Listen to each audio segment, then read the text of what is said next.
Welcome to the Learning Pines YouTube. We hope this video helps.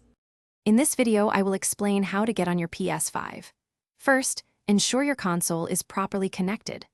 Plug the included HDMI cable from the back of your PlayStation 5 to an available HDMI port on your television. Then, connect the power cord firmly into the console and a reliable wall outlet. Finally, press the PlayStation button on your console itself to power it up and watch for the indicator light to glow a solid white. Once powered on, you will need to pair your DualSense controller. Connect the controller to the console using the included USB-C cable, then press the PlayStation button on the controller itself.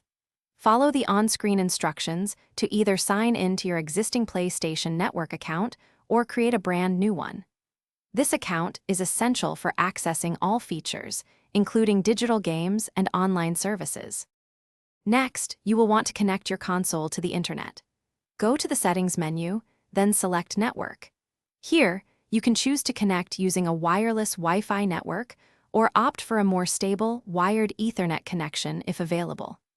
A reliable internet connection is incredibly important for downloading game updates, accessing online multiplayer, and enjoying all streaming services seamlessly. After connecting to the internet, your PlayStation 5 will likely need to download and install system software updates. Allow this process to complete fully before proceeding. Once updated, you can insert a game disc into the drive or navigate to your game library to begin downloading a digital title. Remember that many modern games require at least 50 gigabytes of free storage space. Thanks for watching. Consider subscribing if we helped you.